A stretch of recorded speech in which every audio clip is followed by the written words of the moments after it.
So yes, I've got a long background in Agile, predominantly as a BA product owner, but I can play Scrum Master and I do a lot of coaching and training and consulting these days. You can look at my profile if you want to learn about me. That's not what we're here for. We're here to talk about teams, teamwork, and building resilience, which is something we need to do not just individually, but I think it's also a team sport. So just looking around the room, how many people in a team? How many people constitute a team? More than one. This session is going to be about teamwork. So you're all self-organising. How about you self-organise yourself into some teams here? We've got only a handful of participants.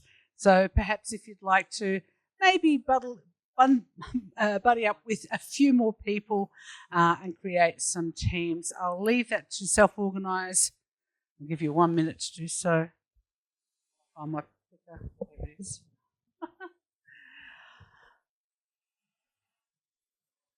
I am asking you all to reorganise yourself as self-organising people into perhaps slightly bigger teams. Some of you will be leaving. Some of you, one person is not a team, it's a person.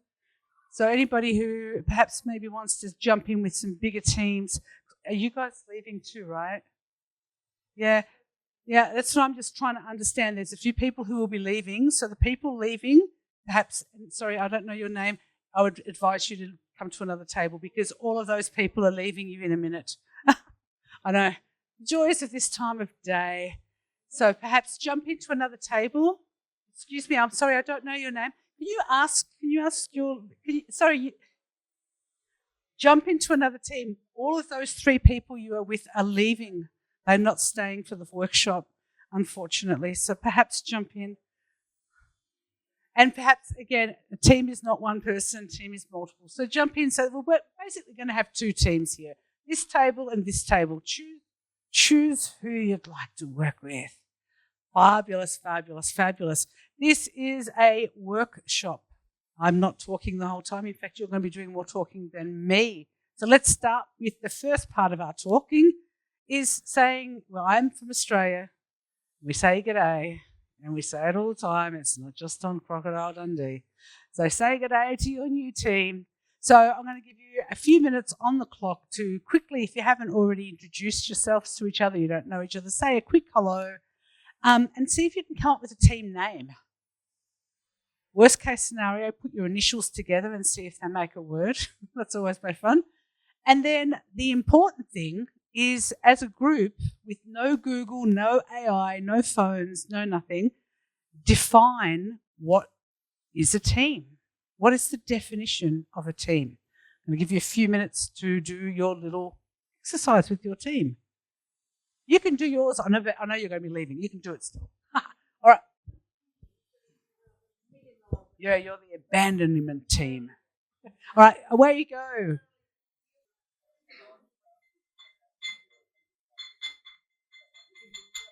All right, let's see what we've landed with. Okay, at the back, I know that they're the temporary team at the moment. What is your team name at the back there? The Quitters. Because you'll be quitting soon. Oh, very good, very good. And what is your definition of team?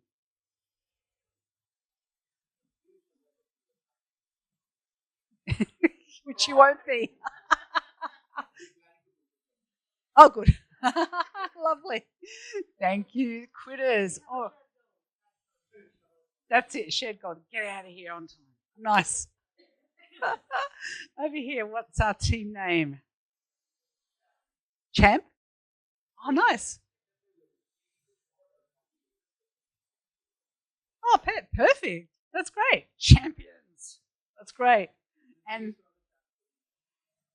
very nice, very nice. And what was your definition of team?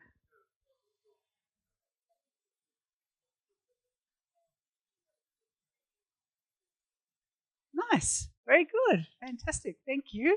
And that leaves our lucky last team down the front here.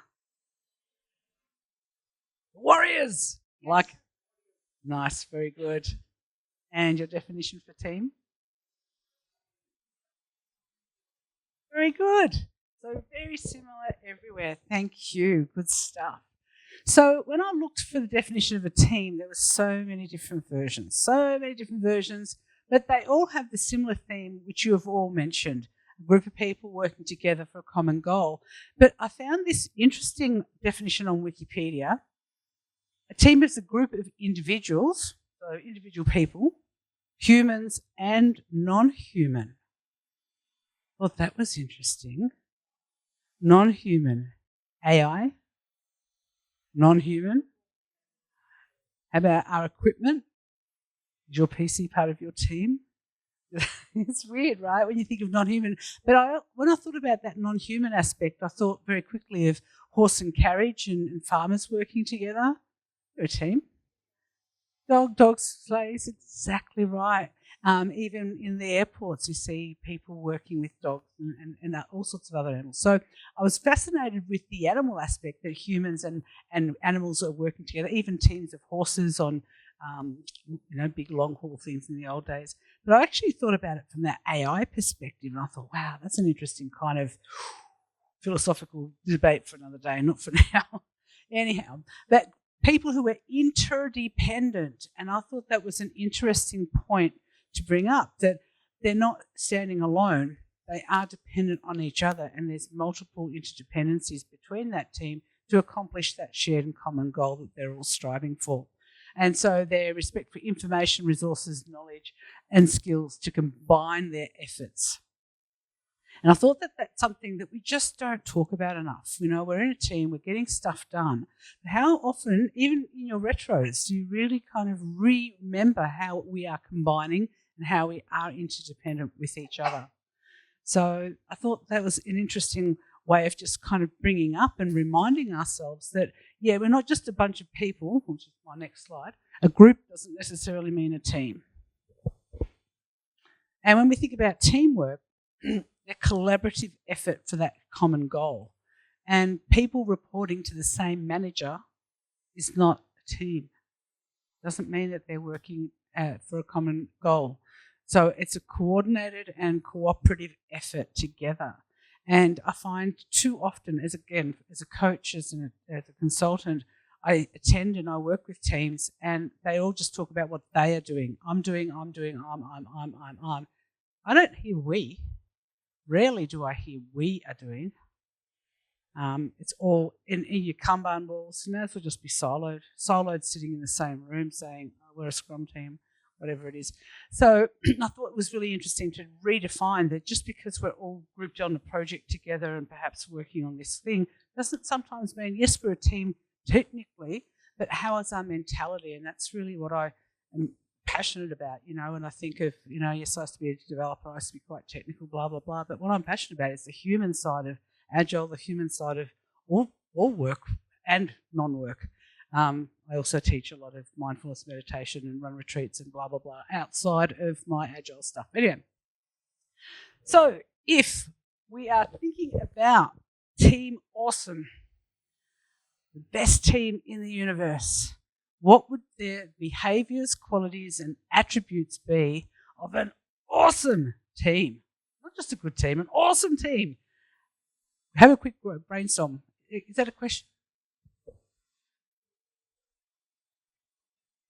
Oh, good stuff.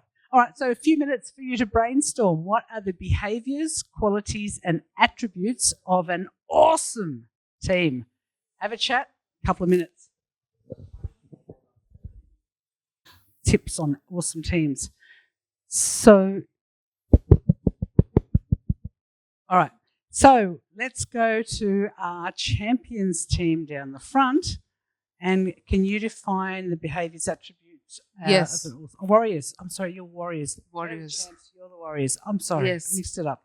So we had a lot of brainstorming, and we were having healthy conflict. Really? So, but that's the third point. So the first point that we all agreed on as a team was trust, respect, and having each other's back. That's what we feel is a very important quality for an awesome team.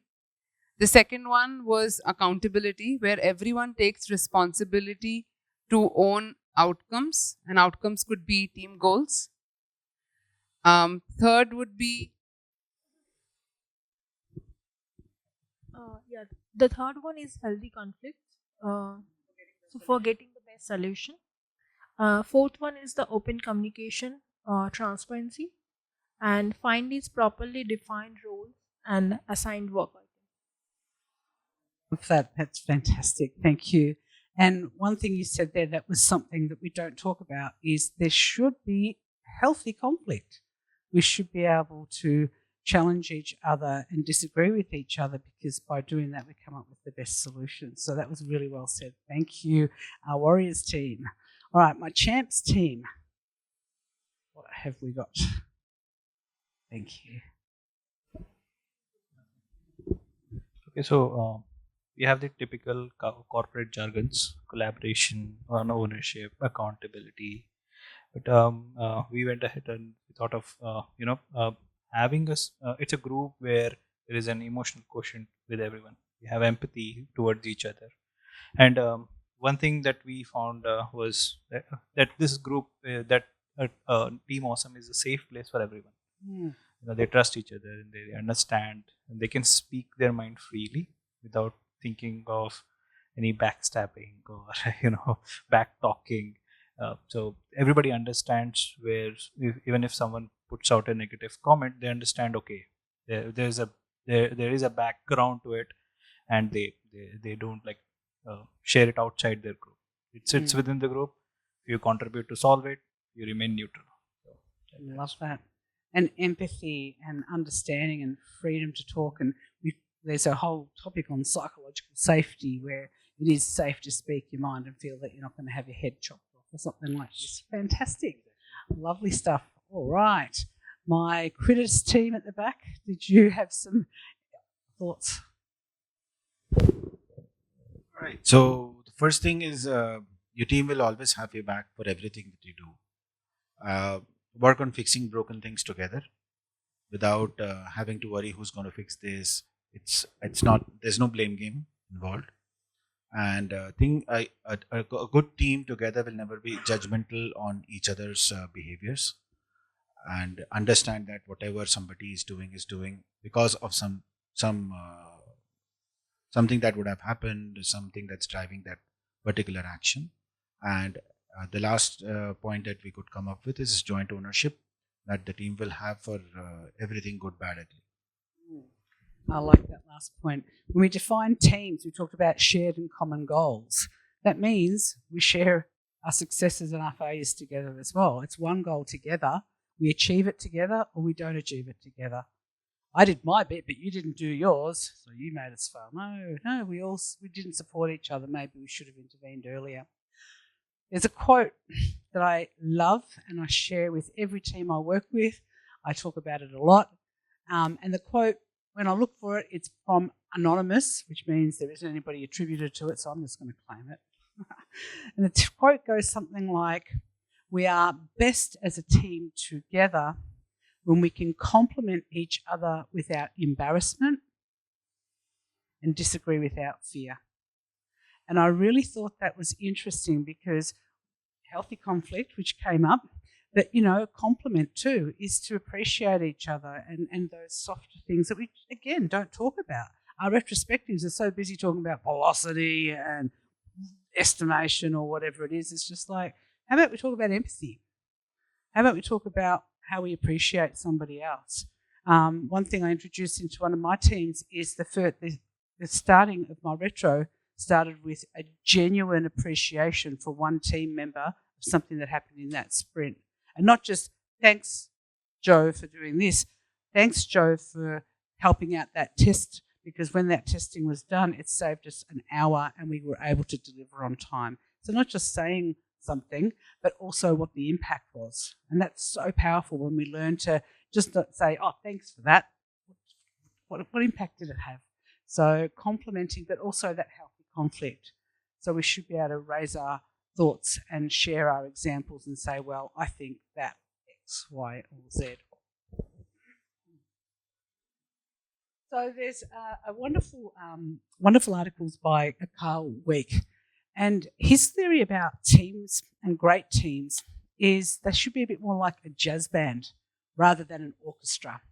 So when you think of an orchestra, you're going to a symphony, you're seeing Beethoven or Mozart or one of the other classics, and there's a conductor up the front, tap, tap, tap, tap on the podium. All right, everybody, follow me, and I'm going to set the pace. I'm going to bring you in over here, and I'm going to tell you what to do over there. That's not the best structure for teamwork. Carl Wick talks about it more like a jazz band, and a jazz band in free jam. Has anybody ever seen a jazz band just jamming up there? Anybody seen that?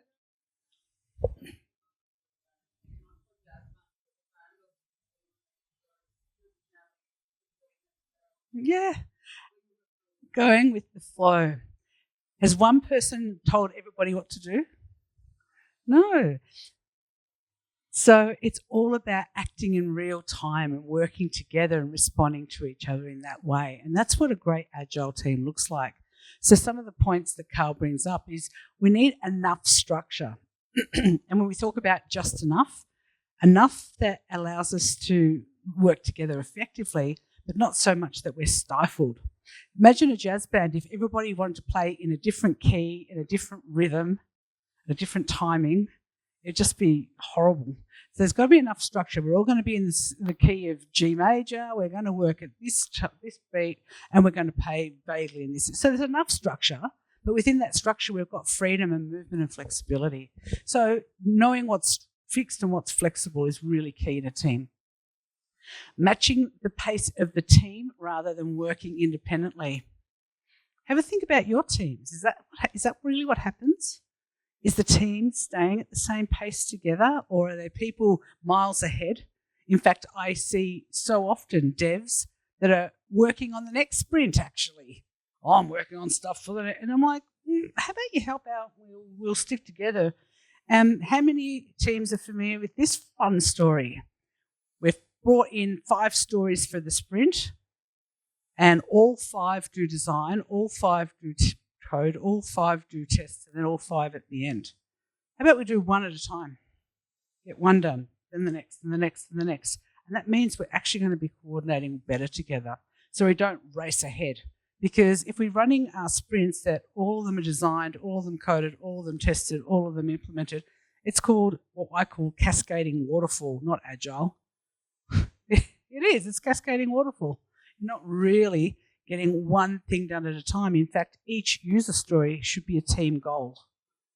Each user story, as a blah, I want that is your goal. Each user story has that goal that we rally around and say, right, let's get this goal done. Next one, delivering value by, again, providing value to our users. Excuse me, my throat. Acting in real time over following a plan. Plans never go the way they're meant to. Even our best laid plans, even sprint plans don't always go well. If something comes up and there's a more logical way to do it, let's do that. Even in a jazz band, there'll be a lot of, we're going to have a solo here and you're going to play the drums over there. But then if someone sort of gets in a groove of things, let's let the trumpet have a bit more, another 12 bars worth of a solo because it's all working and we're really digging it. So, yes, there's a bit of a structure and a bit of a plan, but we're happy to deviate from it because we've got enough confidence in each other that we can deviate. We've got enough able to respond and see each other and see when someone's weaker and falling behind or someone's stronger and perhaps can offer a bit more time to help. If you are stronger and faster, it's your turn to help people who are slower and perhaps need a bit of extra hand. This is my favourite topic, of course, which we're going to talk a little bit more about, is yes, we've got strengths, we've got the past, and we should learn from them. We can't ignore what we've learnt. So, yes, we should use past experiences and past experience to guide us, but we shouldn't get stuck and say, last time we did it this way, so we should always do it this way. We still need to remain in the current moment too. The past is the past, it can't come back, but we can learn from it, but we don't need to drag it and hold on to it constantly and drag it into today either. So focus on current and present is very important. The team also need to understand we don't work in a vacuum.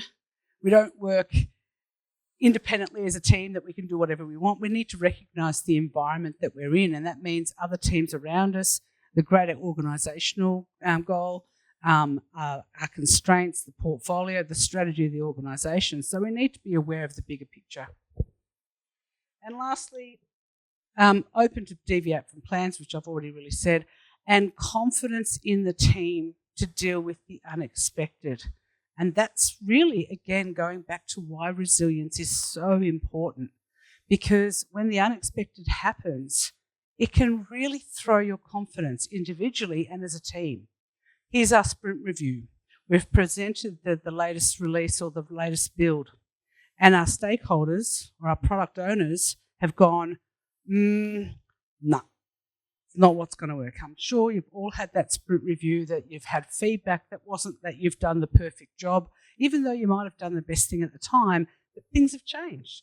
So we need to be able to pick ourselves up and not just dwell on, the product owner said X, Y, Z. Yeah, so that's where resilience is needed. So we are here to talk about resilience, and that's what we're going to move on to now. So before we get into it, let's think about, what does resilience mean to you? Give you a few minutes to chat on your tables. What do you think resilience means? Because it's a funny word that comes with many different connotations. So I'm keen to hear what it means to you. And if you can have a few moments to think about what it means to you individually and any examples of where you've seen resilience either in yourself or your team members. I'll give you a few more minutes to have a bit of a discussion on resilience.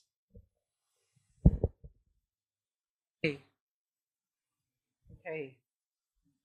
So let's talk to our champs team, talk about resilience.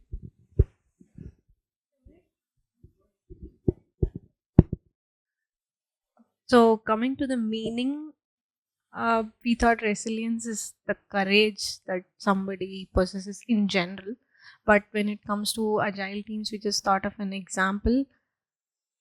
It could be both team resilience as well as individual resilience.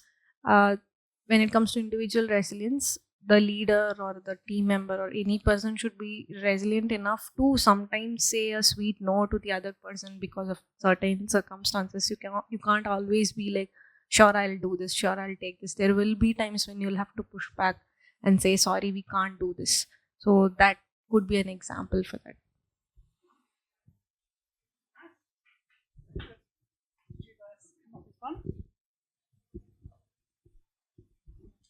Okay, so we came up with, initially had quite different experiences, but I think we kind of gelled.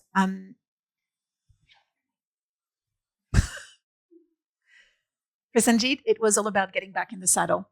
And I expanded it.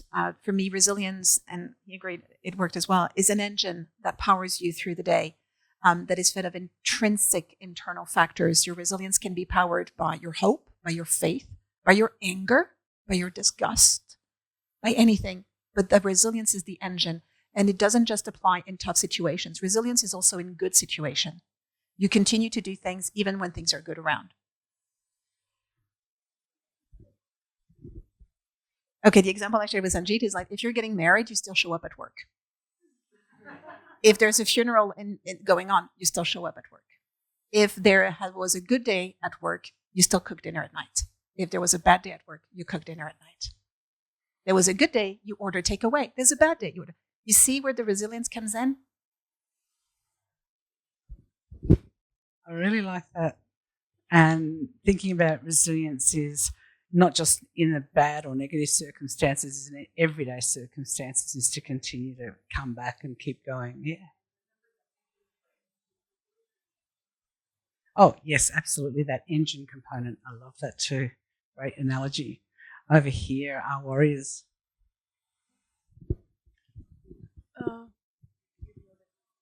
Yeah. So for resilience, I wrote the ability to come out from a setback, getting up as fast as you can when you fall down. So we have two examples. One is an interview. So you're in a toxic job and you you want to change your boss, so you are in dire need of a new job. So you go to an interview, and obviously it was not that good. Next day you have another one, so you go there with determination.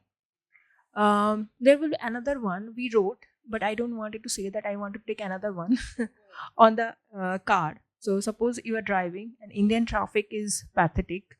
Uh, the school bus in the prime hour, the school buses are there, and your car got hit. So the next day, you like will you not drive, or you you again take the car key and drive. So it could be a good example. One thing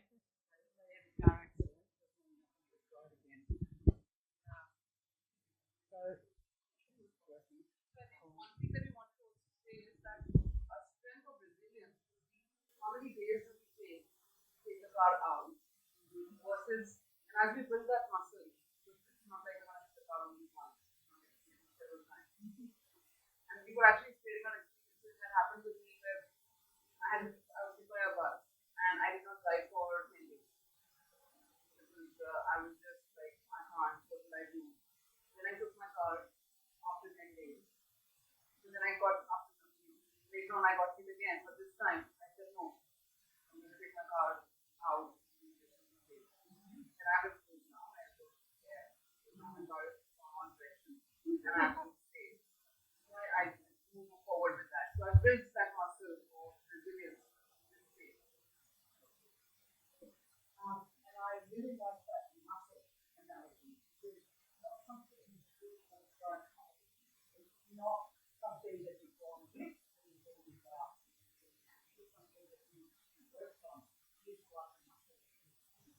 It's not some magic story. As Confucius says, a great story is something that's failing but driving you to how you do it. And that's really what we do all about. It's about constantly. Not about, you never fail. There's a perfect life, nothing ever wrong with them, they're not resilient. In fact, studies show the most resilient people have those hardest healthy for the most part.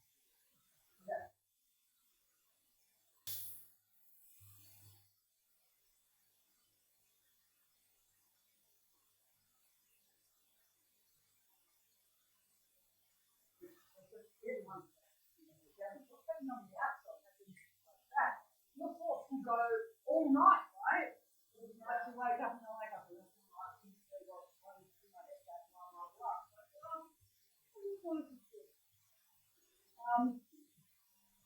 it's all about resilience. Is a concept of, well, something's happened. We've had a thought or an actual thing's happened. It's about taking pause, stepping back from it. And they're the first critical steps. Pausing and stepping back from what's happened or that thought that's damaged us, because it's the thought that will also do this. Then we reflect. Okay, what's going on inside?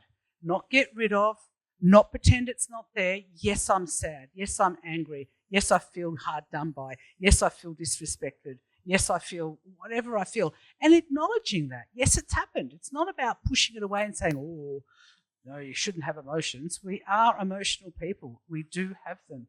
So we reflect on what it is and say, okay, now what can I do? Let's shift our perspective from poor me, because that's a lot of what's going on.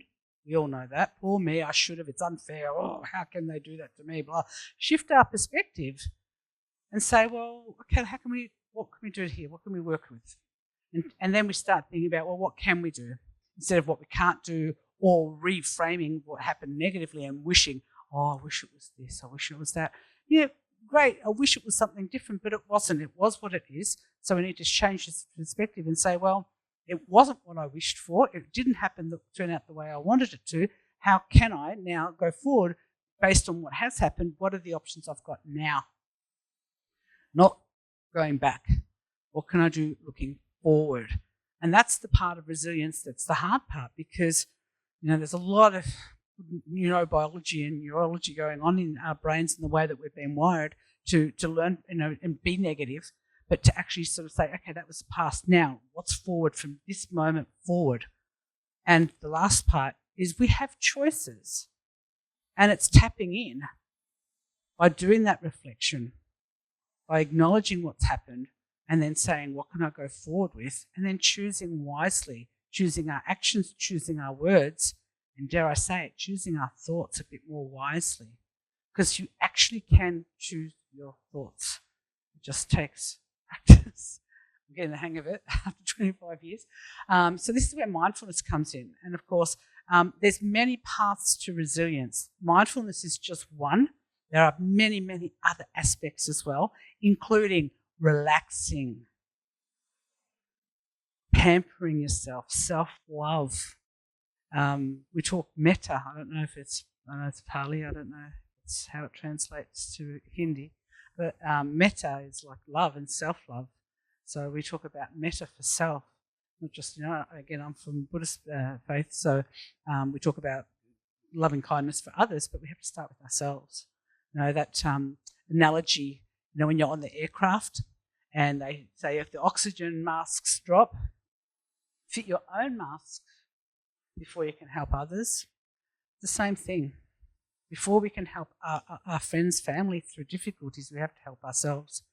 And I'm starting to feel like I'm getting off topic, but one thing that I want you to reflect on, you don't have to share, just while I talked about this, is if your partner, best friend, came to you with a horrible thing that happened to them at work, that they did a wrong thing and they felt embarrassed and their boss scolded them and it was a horrible situation, and if your friend was telling you this in tears, what would you say to them? Just think about it for a moment. Don't have to share. Your friend came to you in tears after a horrible circumstance at work. You'd probably support them. You'd probably say, well, you can do better, or, it's okay and they'll love you and, next steps, whatever. Now think about when you've had that situation, when you've been that person who's stuffed up, who's made a mistake, and that inner voice, what does it tell you? You're stupid. Dumb. Oh, idiot. We beat ourselves up. But would we say that to our friend who came to us in that circumstance? So these are the beginning steps of resilience to me, is talk to yourself as your best friend, because you kind of are. You're stuck with yourself. No matter where you go, there you are, no matter what. You can run to Goa like I did. And I still wish I was there. I came yesterday from Goa, by the way. Sophie. And yes, there's a lot of little affirmations people do by putting something on the mirror and saying, remember, this is your best friend.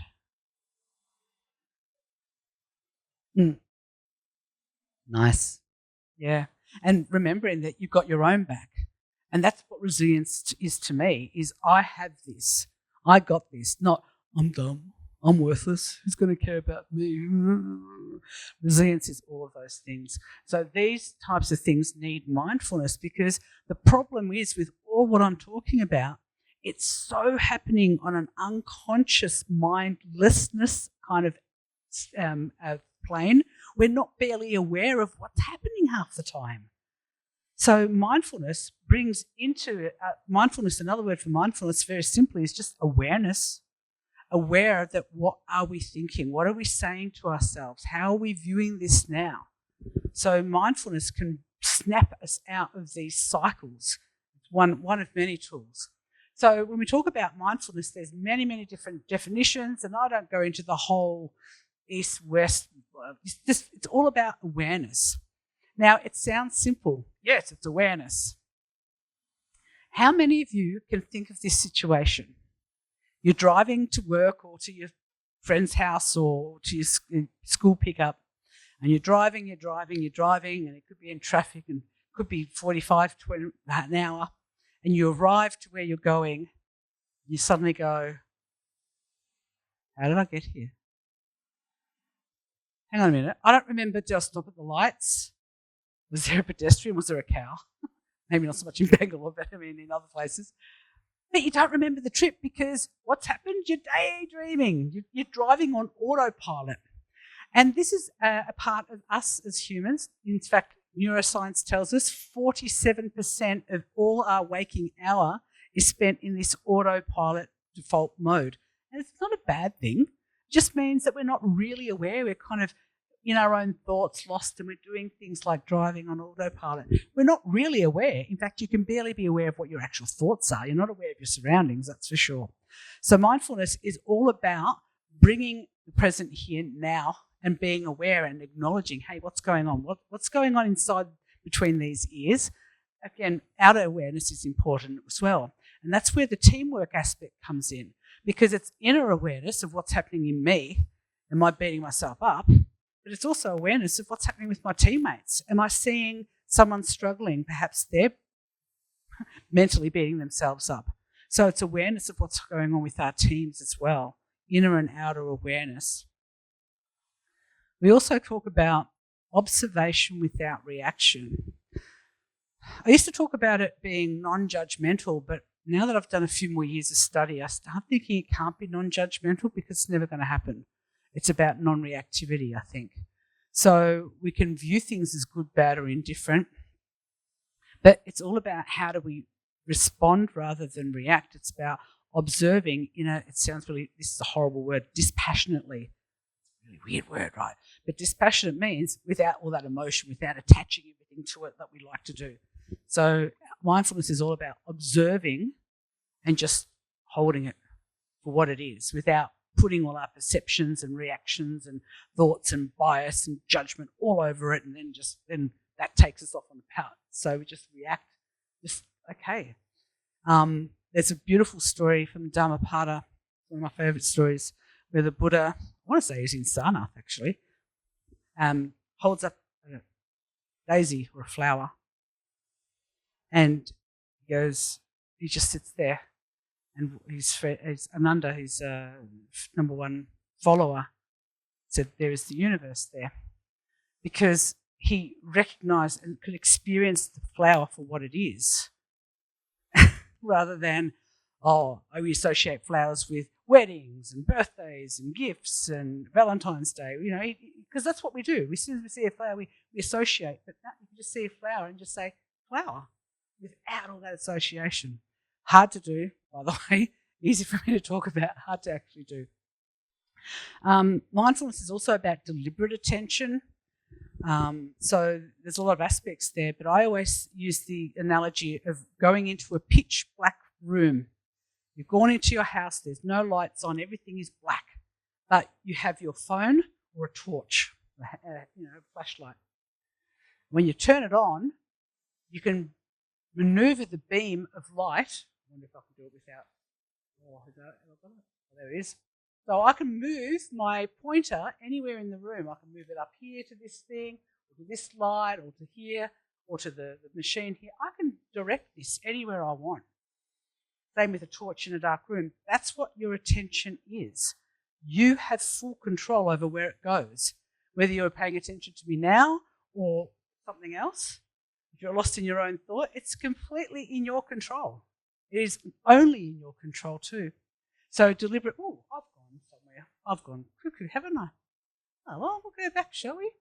So there you go, me not being mindful and watching what was happening.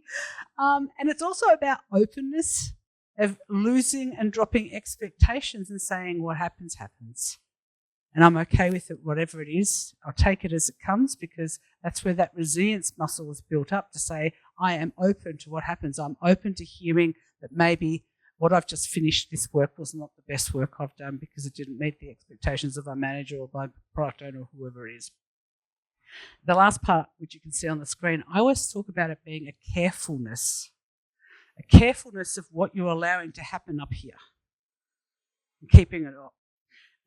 We talk about metadata. How many of you are familiar with metadata? Yeah, data about data.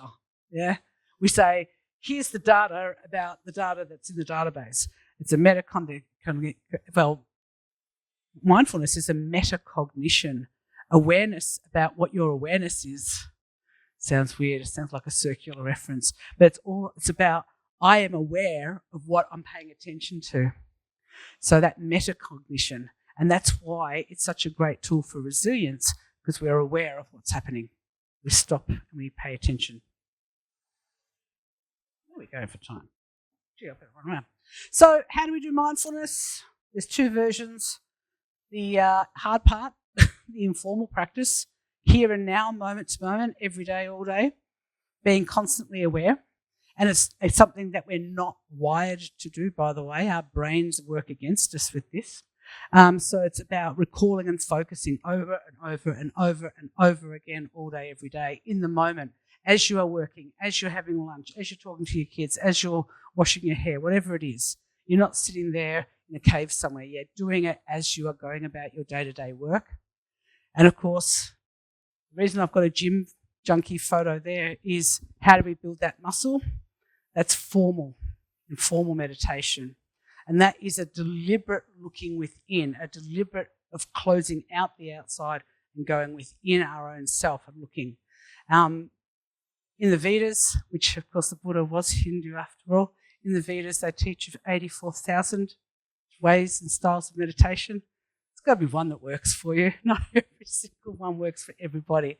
But that formal practice is like going to the gym and getting stronger and stronger, bigger muscles. And the more you meditate, the more likely your day-to-day mindfulness practice will also improve. And importantly, when we go to the gym, for those who do go to the gym, clearly I don't anymore, but I used to, we don't go to the gym to be good in the gym. We go to the gym to be better outside the gym. And that's what mindfulness meditation is all about, is getting good to, you might sit one day and have the beautiful meditation, you're away and it's blissful. And other days you're fighting every step going, my knees are hurting, I can't keep focused. It's all about trying. It's not about being a good meditator. In fact, when I teach meditation and I do, 7-day Vipassana retreats and stuff like that, people look like they're blissfully aware. You talk to them, they're like, I just had 7 hours of hell. But you think that it's just fantastic. So it's not about being a good meditator. It's about how you bring that into your day. How do you show up for your team? How you recognize when your team also needs that help. In fact, I've introduced mindfulness into teams, starting with just 3 breaths. Let's just take 3 breaths and focus on 3 breaths. Let's try that together. So just take 3 breaths at your own pace. I'm not going to say just nice, smooth breath in. Fully aware and feel it coming in. Feel where do you feel it? Do you feel it in your nose? Do you feel it in your chest? Where do you feel it? When you release it, slow and smooth, as long as you can. The longer you can, the better. How does that feel? And then if you just take 3 breaths and be fully aware, how does it feel to breathe in this body of mine? We breathe all day, every day, but when was the last time you really felt it? Whether you feel it in your nose, the subtle air movement, the expansion of the chest or your diaphragm in and out. Just consciously do that 3 breaths and just be fully aware of what it is.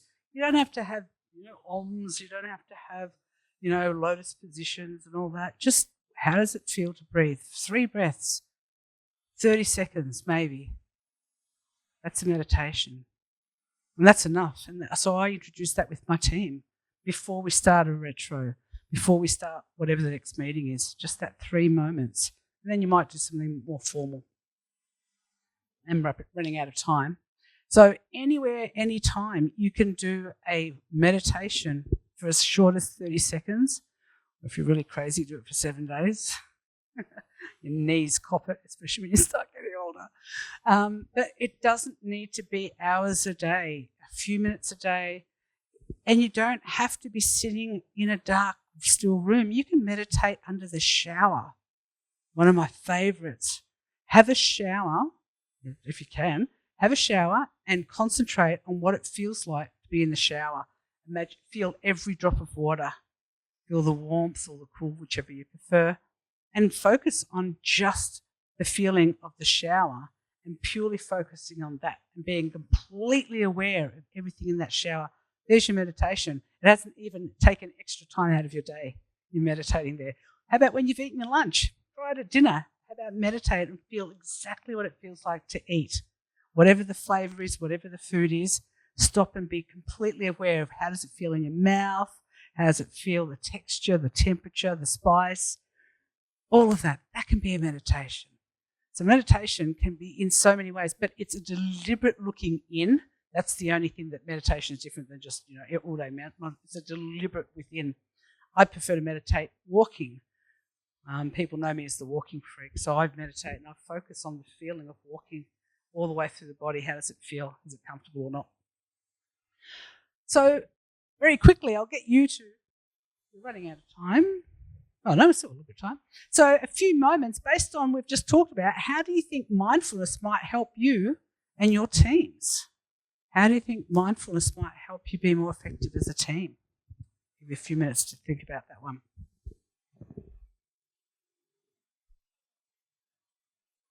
Thoughts here? Yeah, so we had a couple of thoughts. One was that we'll be able to be present, listen better and absorb, respond better. So when people are upset and all emotions are going everywhere, because we are mindful, we'll be able to listen better. And this one I really like, which Rashmi has spoken about, that we'll be less stressed, we'll be able to ideate, innovate, and do everything really good. Better solutioning. And that's not the topic for this one, but there's studies that show exactly that. The creativity tends to be better. And as you said, when we're talking to someone who's upset, we can recognize it, but we can also, instead of us perhaps responding like this, we can stand back and say, hang on, what's the best thing to say here, instead of blurting out the first thing and going, oh, that's wrong. Any thoughts here? How would mindfulness help? So what we have listed down is being proactive towards work and being aware about other person's feeling in times of uncertainty and in good times as well. Fabulous. All right, so one thing I think about is stress. Stress kills teams, individually and as a team. And individually, you can't have it, only you can be mindful. Only you can be mindful. And you can always prompt your teams to be mindful themselves, but you can't make somebody else be mindful. But I always think of mindful teams and the Agile Manifesto, for those who clearly know it like I do. Number 12 principle, at regular intervals, the team reflect on how to become more effective and tunes and adjusts its behaviour accordingly. We can talk about mindfulness, we can talk about resilience, we can talk about these things and perhaps practices as part of our retrospective. It is a way to become more effective, not just talking about the technical parts of getting the work done, but the real aspects of empathy, listening, presence. How do we do that? And talk about that in your retrospectives as well as the other important stuff about continuous improvement. So how do we continuously improve the way that we respond and respect each other and deal with stress and deal with adversity? So when we think about stress, this is my last little bit. When we think about stress, here is a timeline from past, present to future. Here's a stressful event. Maybe it's a horrible meeting. Maybe it's a terrible stand-up. So when we're thinking about, what's going to happen at this stand-up? I'm so far behind. Yesterday I was meant to do something and I haven't done it and I've got off track and I've done something. So before we're worrying, what's going to happen? I'm anticipating, they're going to hate me. They're going to say this. They're going to call me out. I'm worrying. I'm playing scenarios in my head and I'm working myself up to it, right? Dreading it, getting all these things, thinking, it's going to be terrible. And then when you're in that session, when you're in your stand-up, then we are distracted. We're thinking, we're analysing everything. We're not really present at all. We're not really thinking, reacting. We're distant. We're not really with it because we're so stressed. And then afterwards, we go over and over and over and replay. This word's called rumination, which is really negatively replaying things and saying, God, I'm stupid. I should have done that. So replaying, criticising, hyper-analysing everything that happened. And then what happens? It just causes us to get more stressed. And away we go again with the next thing. And we just keep going over and over from before, during, and after an event to perpetuate this stress cycle. And of course, that kills resilience. Whereas when we think of a stress-less timeline using mindfulness, well, here's our event. And if we're mindful, we can say, okay, I'm prepared. I know what I'm doing. I've rehearsed. I've got my facts. I'm composed. I know what's going to happen. I got this. I know it's going to be whatever, even if it's good, bad, or indifferent.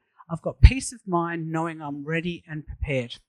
Even if it's going to be something, well, I know might not be pleasant. It might be a horrible review with your manager. Who knows?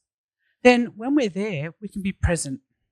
We can listen, ask questions, hear them out.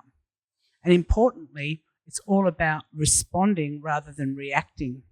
So we can listen, step back, contemplate, and then choose wisely. What shall I do now? Without mindfulness, you're straight into blurting out stuff. It's like a knee-jerk reaction. So we can respond more wisely with that awareness, choose the right words and the right responses.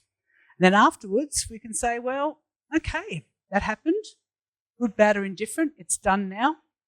I can let it go, like resilience, Teflon mind. Let go, be optimistic and say, oh, well, X, Y, and Z happened. Let's go forward now. Forward optimistically, looking at possibilities, not endless, and really letting go, that acceptance. So mindfulness can certainly interrupt that stress cycle, which is a big part of the opposite of resilience. No stress cycle. So Bodhicharyavatara by Shantideva, one of my favourite texts. For anybody who knows, familiar with it, of course, he was 700, Indian sage, amazing, beautiful texts he's written. And my favourite saying from him, why worry about something if it can be remedied? Why worry? I can fix this. Why should I be stressed? I can do something. Guess what? Go ahead and do it. Stop stressing about it and get it done. Woo! Happy days. Then he says, why worry about something if it cannot be remedied? Can't fix it. Can't do anything about it. So for me, this is resilience. This is where my whole inspiration comes from, is from pieces like this. Because if I can't do anything about it, and I just beat myself up about it and worry, well, there's no point. We need to be able to let go. And that means the past. Can't do anything about the past. And that's usually what we're worrying about. What we said, what we saw, what didn't happen, what we wanted to happen didn't happen that way. So it's all about that. So lots of stuff about mindful teams, focusness, awareness. When we think of the benefits of mindfulness and how it can be applied, resilience is one way. I think about focus. I think about just better creativity. All about generosity as well, generosity of ourselves with our teams. And that's because we're aware if we're being too selfish and we're being too overcritical of another. So it's all that awareness once again. Our relationships, our communications, our presence with other people, listening properly, listening to really understand and truly hear what the other person's saying, rather than thinking about what we're going to say in response or whatever else. We actually drop that and be there present with them. So they're huge. Deep listening, acceptance, flexibility, objective, transparency, support, patience. Patience is a huge one, mindfulness, because the more you get impatient, the more stressed you get, and then suddenly resilience can be tough. I think about humbleness too. Humbleness is acknowledging that you've got strengths and weaknesses, and being humble in both. And that's for me what I really think about a lot. Lots of good stuff here. I'm not going to go into any of that. There's millions and millions of references. There's just a few of them. There's just so much. Every time I look around, there's more and more things on mindfulness. But the one thing I really wanted to talk about is the Greater Good Berkeley at Berkeley, California. They've got a whole department dedicated to talking about things like compassion, empathy, and mindfulness. And one thing I love about that resource, it's free, and there are peer-reviewed scientific papers on this topic, and there's now more than 7,000 studies, all independent, talking about all sorts of fMRIs and all the rest of it. So it's not just about, frou-frou stuff, as some people call it. It's actually now scientifically based, and that's stuff that I spend too much time thinking about, I suppose. On that note, a few moments for questions, and otherwise it's getting close to that time where the day ends. Thanks, Sophie. Yes.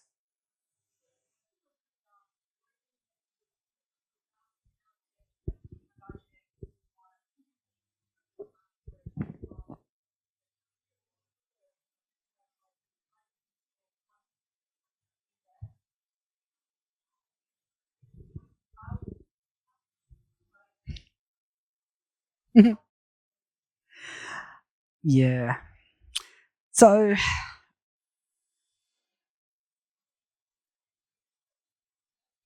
forcing a square peg into a round hole eventually just doesn't go anywhere. So you can't do that if they're not open to it. But you don't have to go in there all on your pedestal and, we must. It's just like, how about we try X, Y, and Z? Even just as that 3 breaths. So hang on, everybody, let's just take a breath. Everybody, literally, let's all take a breath together. And let's just, in that breath, let's just focus on, and you don't have to say, we're going to do mindfulness now. Just do it. That kind of thing. And then perhaps start, again, when I think about engineering types, and we think about IT types, they usually are better, it's like, catch more flies with sugar than vinegar. So you start talking about benefits, you start talking about the science, and I haven't talked anything about the science, but there's so much science here. So they'll normally appreciate the science side. So come to it in the way that, think of the individuals that you're working with and what are their senses and sensibilities about how best it might be appealing to them. Because a team doesn't actually exist. It is still a group of individuals. So you still have to think about how someone might support or not support it, what their objections are. But it also, my most important point, you cannot force it. Make it optional. In my teams, so the story was I was working with the government department and we had an absolute basket case, crazy, horrible board, minister. It was almost in public on the worst television show on the TV, when you get things exposed in the government department, where one of those projects happening, and everybody was flipping out and stressed, and I was just like, okay, let's do that. And they're like, why aren't you losing your mind? And I told them a little bit, and I said, well, if you want to learn about it, we'll talk about it out of hours. So I made it not part of work to start with, and then I started just introducing a few bits and pieces. So, and it was optional. You want to learn about it? I'll talk to you about it after hours. I'll come and have lunch with me or whatever else. And I just made it really accessible, non-forceful. But again, at the time I'd already been studying for so many years, so that I wouldn't come at it as a novice and just go, hey, let's do this thing I know nothing about, got no experience with. Yeah. So keeping it optional and keeping it simple.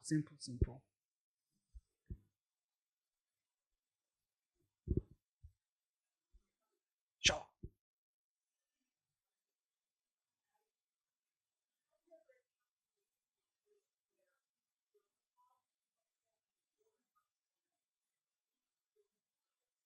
Oh, for sure. Ah, you look like you're.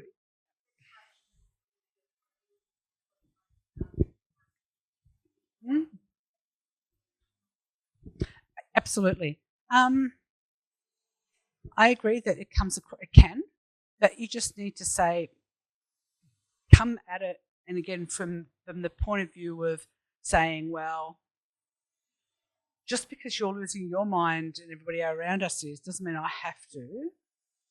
I'm fully aware and I'm here for you, and you have to do that reassurance thing to sort of come at it from a logical point of view and saying, okay, it's not like I'm not unhappy, it's not like I'm not stressed, it's not like I'm not blah, but I'm going to focus on something more positive.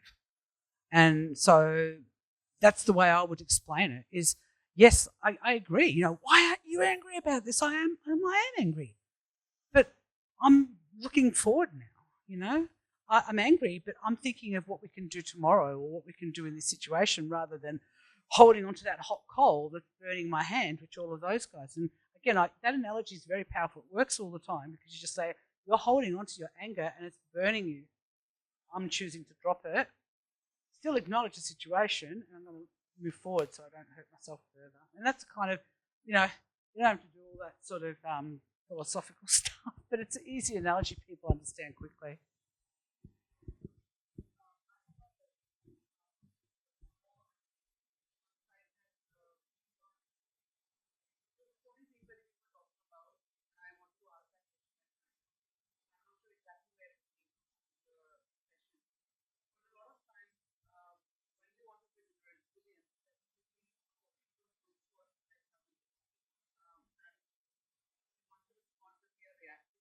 Mm-hmm.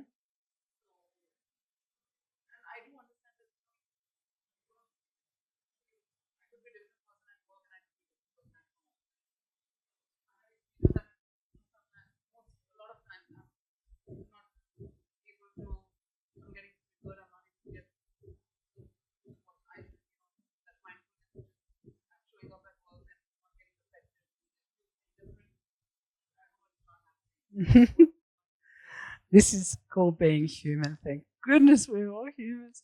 We are weird people. We are strange. Just you have to be mindful. It's no different. What you're doing at work, if there's something stressed or something anger or some situation, and you're able to stand back and stand back from it and see it objectively without that reactive emotional triggers.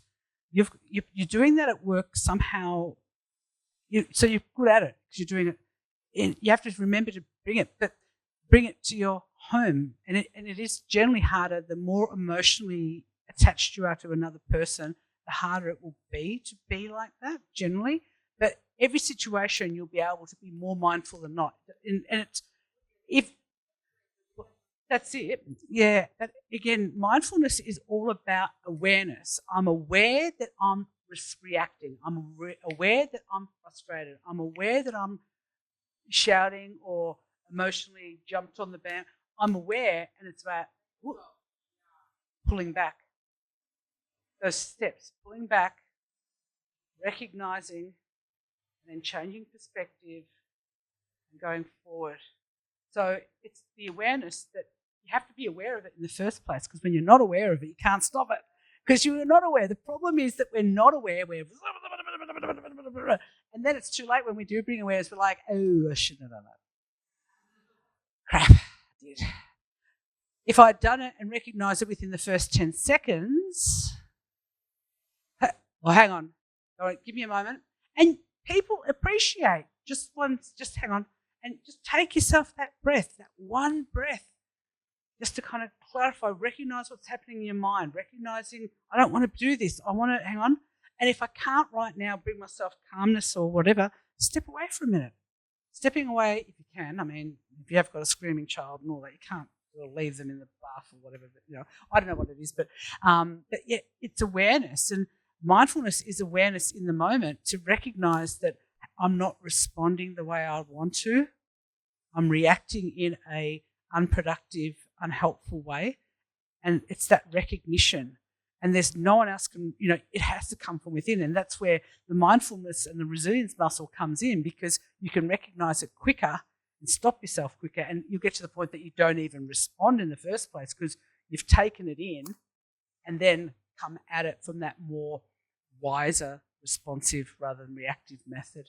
So it's the better you are at mindfulness, the more quickly you're going to be able to recognise and be aware of that inner, because usually that inner ego, that me, I person that we normally respond in and saying, hang on a minute, is this really how I'm seeing this now? Is this the right way? I've got so many of these, but there's a big difference in what we call, there's a thing called mind the gap, which is, I can't remember which book it came from, but there's a gap between how we're seeing it, because we're seeing it from our own egotistical, selfish ways, and how it actually is. So we start saying, how am I seeing this now? And one thing I like is that what we call the check-in with the brain. And it's literally in your own inner voice saying, hey, brain, what's going on up there? And that just brings that awareness of, how am I seeing this now? How am I feeling this now? How am I thinking about this now? And is this the right, appropriate, wise way to do it? If not, let's fix this. Fix it before we go blah, because we do blah too much. I'm really good at it too. Tell you what, 25 years mindfulness practice, like there's still stuff that comes out of my mouth that I just go. You rewind that bit. But yes, thank you.